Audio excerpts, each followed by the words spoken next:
The first tough question of 2025 is, what is your name and what do you do? That's a tough one. My name is Brittany Marzette. I'm a senior director at Roundel, which is Target's retail media network. And I oversee what we call our discretionary business, which consists of hard lines, home, and apparel and accessories. Awesome. Okay. So we're talking retail media. Tell me more about what are the retail media trends on Roundel that you're excited about for 2025? So we are so excited about so many things, but I'll focus on the 4 top ones that come to mind.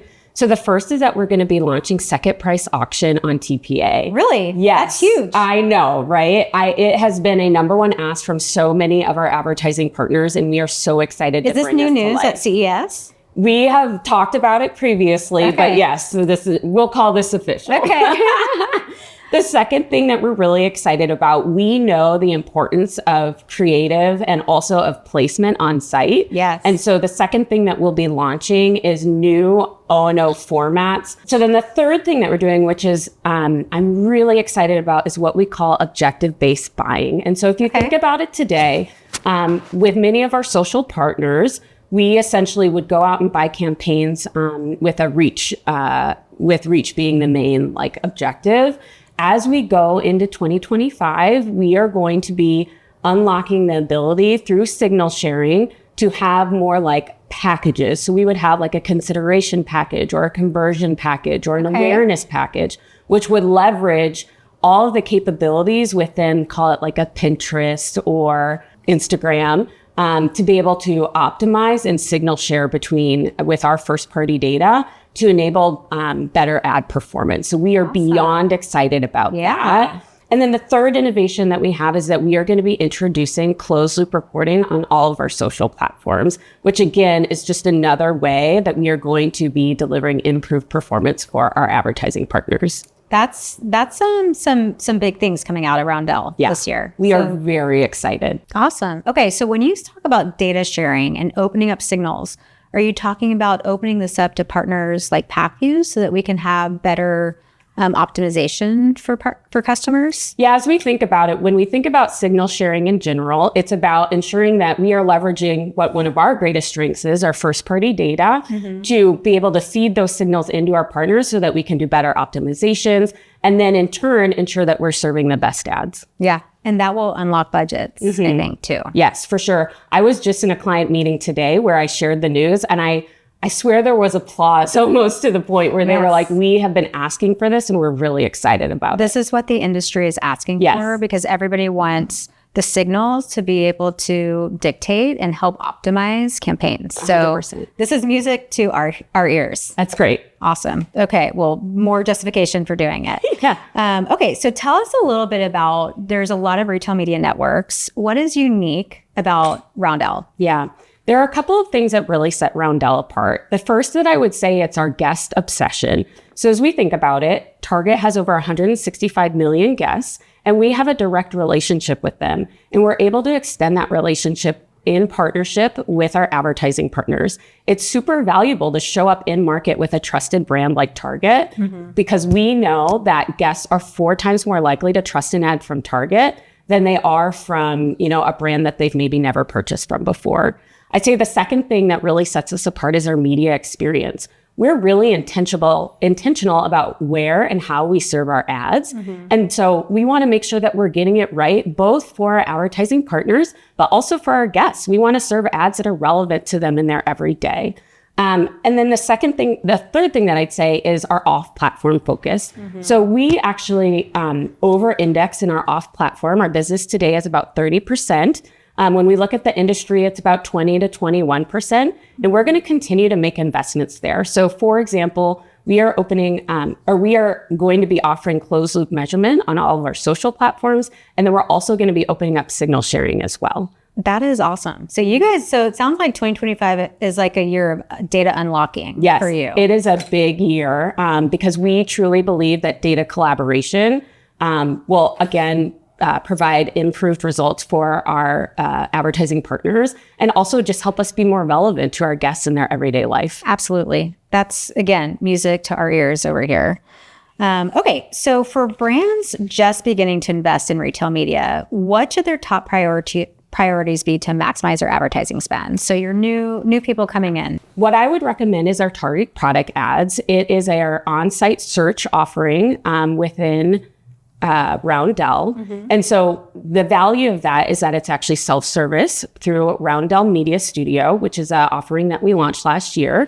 And so brands of all sizes can get access to Target's audiences through that. And so it enables both the big players in the market, but also our Target Marketplace or Target Plus sellers to have access as well. Awesome. So Marketplace, vendors, they can all access through self-serve.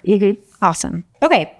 So let's talk a little bit about AI. I mean, you can't have 2025 without the mention of AI. So how will Roundel infuse AI into your platform? How's the playbook going to change for brands? What can they do about it? Yeah, so what's great about Roundel is that we are already leveraging AI in some ways, and we're bringing new innovation as well from that standpoint. So in terms of how we're leveraging it today, as we think about our on-site optimizations for, Target.com or the app, we're already leveraging things in the background from an optimization standpoint to help improve our media for on-site. The next thing that we're doing is we are introducing new machine learning guest audiences. For example, around brand affinity and brand propensity audiences, which will help us offer better targeting options for our advertising partners.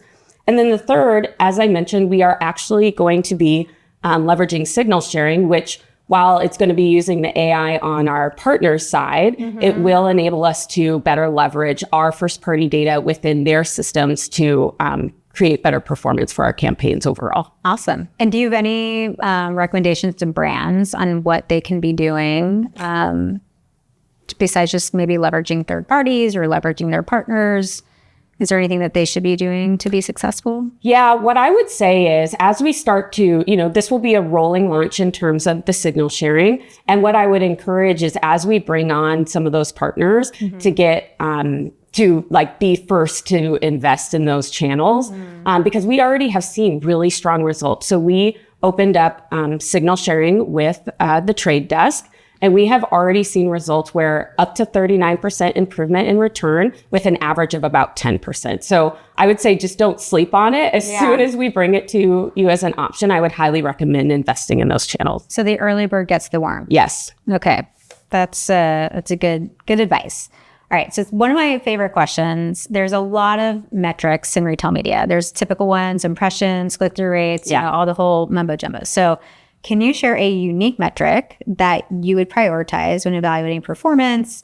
Just anything that you think is particularly specific to Roundel or beyond just the normal media metrics that we know about today? I almost feel like this is a trick question. And here's why. As at Roundel, we're really focused on meeting our advertisers' needs, right? In terms of the performance and KPIs that they measure against. So the first thing that we do is we actually sit down and try and understand, okay, what objectives are you actually going for? Because it can be different. It can be different for a new product launch. It could be different for, maybe a brand that has heritage. And so we really sit down and try and understand what exactly are they trying to do and what their objectives are. After that, we co-create a plan with them to come up with, okay, what channels make sense? What should our media strategy look like? How should we think about our audiences? And we create that plan together in partnership with them. We sometimes even bring in some of our third-party partners to also help influence because they have specialty expertise within their channels as well.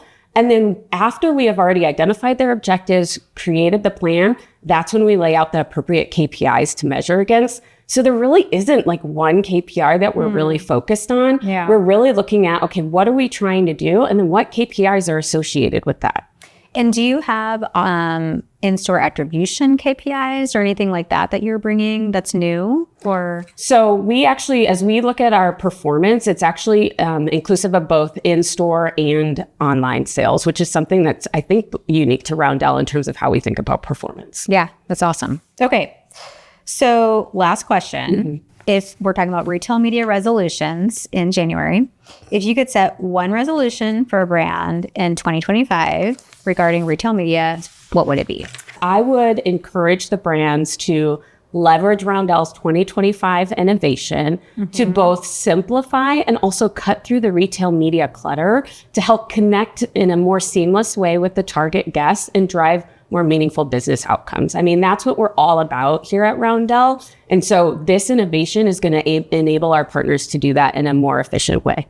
So I've always said being first is great. And in this case, the early bird gets the worm because you have a lot of new innovations coming out. So if brands are going to attack and understand, and we'll help them at Pacvue. Yes, of course. But we want to educate our customers to understand that these things are really cool. Yeah. And they should try them out for 2025. Yes, 100%. Awesome. Okay, thank you. Yeah, of course.